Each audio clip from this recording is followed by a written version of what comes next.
Lo que venimos planteando es ¿qué va a pasar cuando estemos en la pospandemia, el día después de la pandemia? Y creemos que los movimientos populares en ese sentido, así como hemos venido trabajando, incluso en el gobierno anterior estuvimos trabajando con algunas leyes que propusimos, algunas salieron, como la ley de emergencia social y demás, que la proponemos para la sociedad, no por un partido político.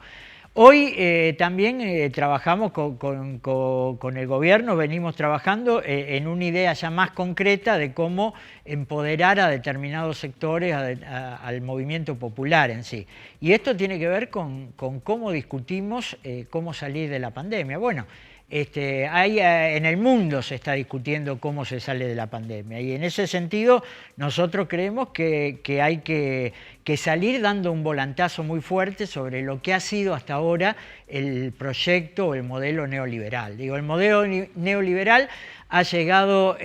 a su punto cúlmine y ya no da para más y lo estamos viendo las consecuencias que ha generado con los efectos de la pandemia, ¿no? En donde la economía ha hecho crisis en todo el mundo, porque digo, esto que vienen planteando de que no hay que abrir nuevamente la economía y demás, digo, los países que tienen abierta la economía, y llevemos el caso de Brasil o Estados Unidos, siguen estando en crisis y van a tener una caída del Producto Bruto fenomenal, o sea que esa es una discusión que es un poco falsa y mentirosa, porque en realidad lo que afecta a la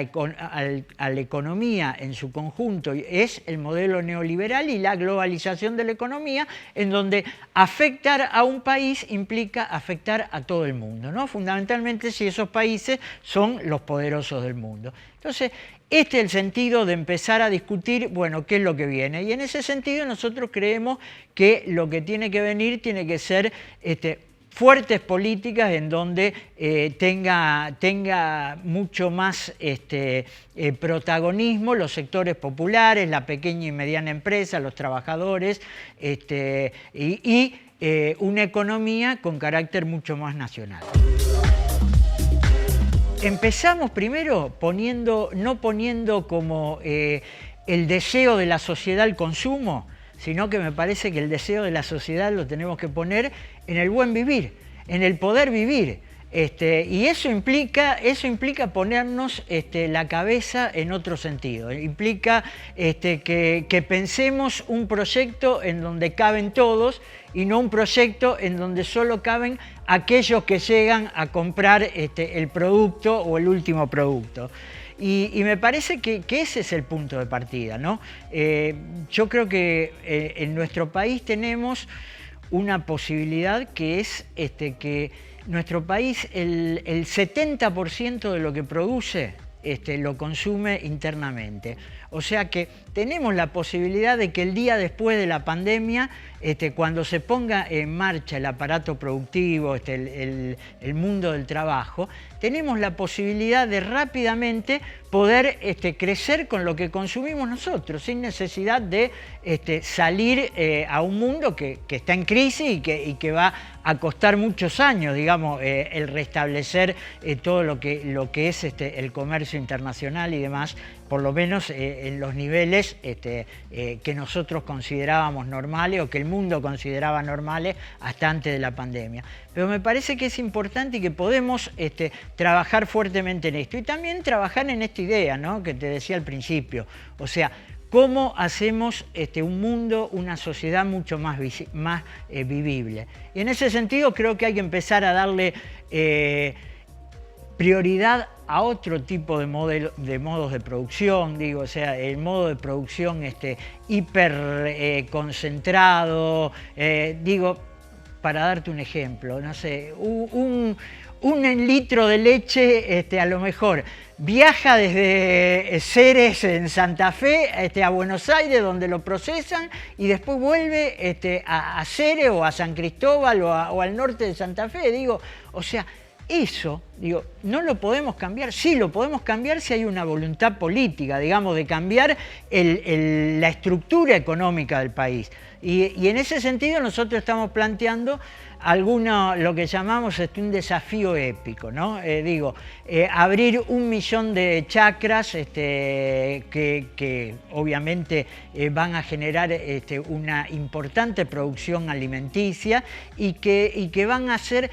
centralmente producciones que van a tender a abastecer al mercado inmediatamente local o al mercado regional. Y eso, bueno, para eso obviamente se necesita mucha inversión, se necesita de que el Estado ponga a esas chacras toda la tecnología y los servicios disponibles, que eso muchas veces no existe hoy en nuestro campo. Por eso la gente del campo suele venir a las ciudades y termina hacinándose, ¿no? Estamos proponiendo también la necesidad de ir generando estas pequeñas empresas, estas pequeñas fábricas que vayan produciendo para la región, para la localidad, y no esas mega fábricas en donde, ya te digo, las materias primas a lo mejor viajan de Tucumán a Buenos Aires y vuelven a Tucumán elaboradas, digo, y eso genera un costo de transporte, de distribución, de logística. Bueno, muchos de estos temas, que son temas que no se van a resolver en el plazo inmediato, pero que sí lo tenemos que ir pensando como sociedad en función de esto que te decía antes, ¿no? En función de cómo cambiamos el objetivo de un consumismo vacío a una sociedad que pueda vivir mucho más libre, mucho más inteligentemente y mucho más en contacto también con lo natural y no agrediendo al medio ambiente. Esto que brevemente te estoy contando se tradujo en un documento, es lo que se llama el Manifiesto por la Soberanía, la Producción y el Trabajo. Es un manifiesto en donde se habla de la soberanía alimentaria, de la soberanía productiva, de la soberanía energética, de la soberanía fiscal, la soberanía monetaria, porque esto también es importante, y financiera, poner la estructura financiera del país en función del desarrollo, del desarrollo del país y de las pequeñas y medianas empresas, y no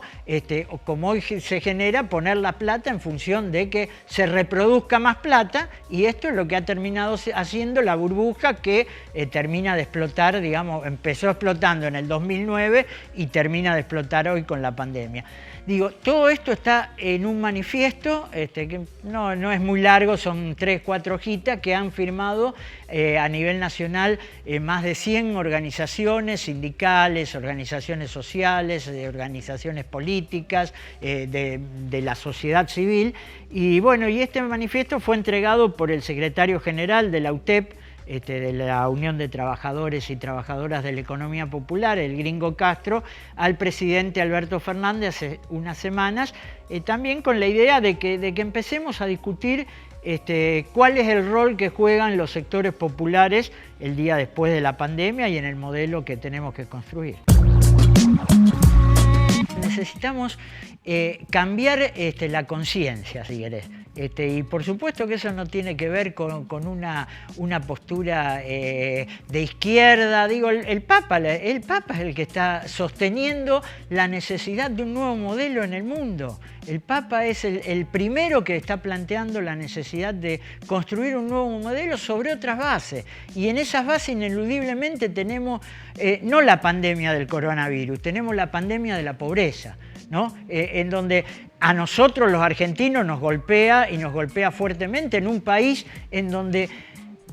producimos alimentos para 10 veces la población de nuestro país y tenemos el 50% de pobres y el 60% de nuestros pibes son pobres. Entonces, algo estamos haciendo mal. algo sin duda estamos haciendo mal y esto se replica a nivel mundial, ¿no? Entonces me parece que tenemos que empezar a poner la cabeza en otro lado, tenemos que empezar a entender que no estamos en contra del que gana, no estamos en contra del que produce, no estamos en contra de las empresas. Sí creemos que aquellos que ganan mucho tienen que tener una responsabilidad social y una conciencia social y poder ayudar a aquellos otros que no han tenido la suerte,